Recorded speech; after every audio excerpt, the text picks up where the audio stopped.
माइकोरहाइजा।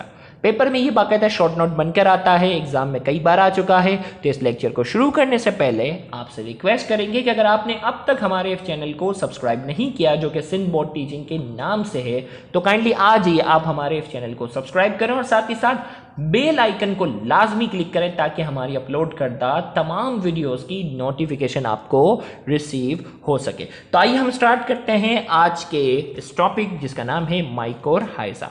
तो माइकोरहाइजा ये होता क्या है? Mycorrhiza are mutualistic association between certain fungi and roots of vascular plant. तो यहां हम ये बात करते हैं, ये म्यूचुअलिस्टिक रिलेशन है। याद रखिएगा, म्यूचुअलिस्टिक रिलेशन वो होता है जिसमें एक जानदार दूसरे जानदार को क्या करता है? फायदा प्रोवाइड करता है, फायदा प्रोवाइड करेगा। तो हमने कहा माइकोरहाइजा जो है ये क्या है? म्यूचुअलिस्टिक एसोसिएशन है, जिसमें एक फंजाई जो है, देखो किन दो के दरमियान है? Mutualistic association between certain fungi and roots of vascular plant. Vascular plant जो बड़े पौधे हैं ना, उनकी जड़ों में और फंजाई के दरमियान ये रिलेशन होता है जिसमें दोनों एक दूसरे को क्या करते हैं? फायदा प्रोवाइड करते हैं। अगर इस डायग्राम को अगर आप देखें तो डायग्राम में हमने ये शो किया है कि ये एक वेस्कुलर प्लांट है, ये इसकी क्या है? रूट्स हैं। ये वेस्कुलर प्लांट्स की क्या है? रूट्स हैं। और इस रूट्स के साथ जो वो कौन अटैच है? फंजाई अटैच है। रूट्स के देखो मैंने यहां इस पे लेबल भी कर दिया, ये क्या है? वेस्कुलर प्लांट है। अब इस वेस्कुलर प्लांट के साथ कौन सा सुनिएगा, इस वेस्कुलर प्लांट की रूट्स के साथ जो है वो क्या है? फंजाई जो है वो अटैच है। फंजाई की हाइफी अटैच है, या हाइफा एक है, एक से ज्यादा अगर अटैच है तो हाइफी।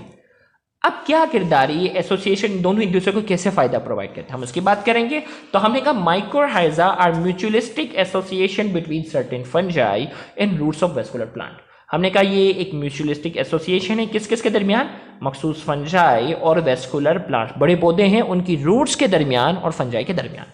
अब इसमें तो क्या है? Role of fungi, the fungal hyphae increase the soil content, total surface area for absorption, help in the direct absorption of nutrients from the soil into the roots।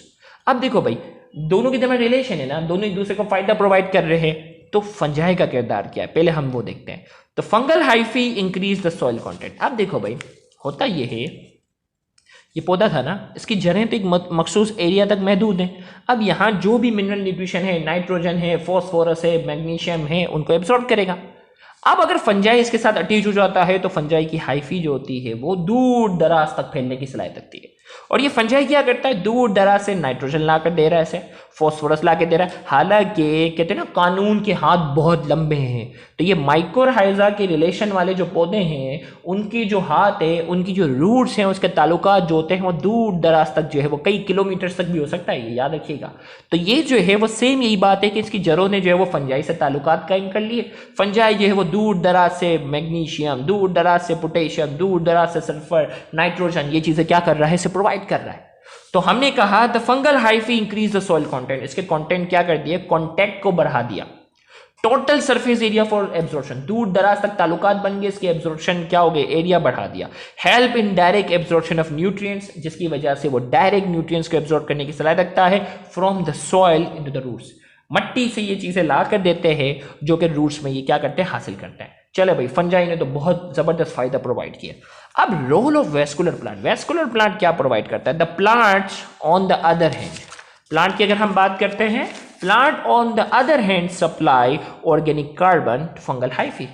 अब ये जो प्लांट है, अब जब इसको इतना सारा जो है वो न्यूट्रिशन मिला है तो ये क्या करेगा? फोटोसिंथेसिस के जरिए ग़िज़ा हासिल करेगा।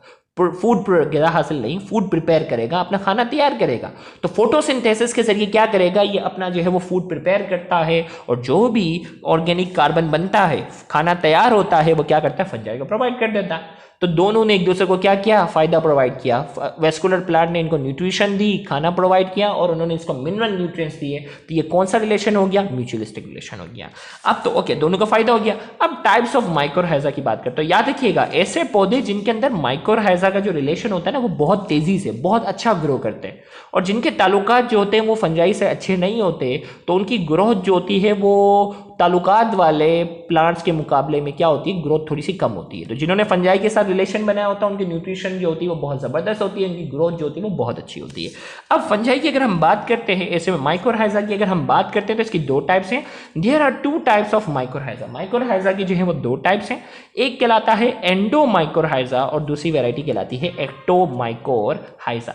अब ये एंडोमाइकोराइजा क्या और एक्टोमाइकोराइजा क्या है, तो इसमें क्या है, एंडो का मतलब अंदर, किसकी बात हो रही है, दीज फंजाई, गौर से सुनिएगा, these fungi penetrate the outer cell of the plant roots, ये क्या हो जाते हैं, सेल के अंदर दाखिल हो जाते हैं। गौर से सुनिएगा, एंडोमाइकोराइजा में जो है वो फंजाई की जो हाइफी होती है ना, रूट्स के, गौर से सुनिएगा, जड़ों के जो आउटर सेल होते हैं उन सेल के अंदर दाखिल हो जाती है, इसीलिए हमने क्या कहा, एंडो। और इसकी एग्जाम्पल हमारी बुक में जो लिखी हुई है वो ऑर्किड्स। एक्टो बाहर की तरफ है, these fungi live on the outer surface of root and around the cell, they do not enter the root cell, root cell के अंदर ये दाखिल नहीं हो पाते, लेकिन एंडो वाले जो हैं वो रूट सेल के अंदर क्या हो जाते हैं, दाखिल हो जाते हैं। तो एग्जांपल जो है वो पाइनस रूट, पाइनस रूट के अंदर कौन सा रिलेशन होता है, पाइनस रूट के अंदर जो है वो एक्टोमाइकोराइजा का जो है वो बाकायदा रिलेशन जो होता है वो मौजूद होता है। तो यहाँ जाकर ये 2 नंबर का नोट जो है वो मुकम्मल हुआ माइकोराइजा से रिलेटेड। अगर आपको हमारा ये लेक्चर समझ में आया है, पसंद आया है, तो वीडियो को लाजमी लाइक करें, कमेंट में अपना फीडबैक लाजमी दें और इस वीडियो को ज़्यादा से ज़्यादा शेयर करके अपना हक ज़रूर अदा करें। याद रहे, बहुत से ऐसे स्टूडेंट हैं जो गवर्नमेंट कॉलेजेस के बाद एक्सपेंसिव कोचिंग सेंटर्स को अफोर्ड करने की सलाहियत नहीं रखते, तो आपका इन वीडियोज़ को ज़्यादा से ज़्यादा शेयर करना, उन तक पहुँचाना आपके लिए सदका जारिया बन सकता है। Thank you very much.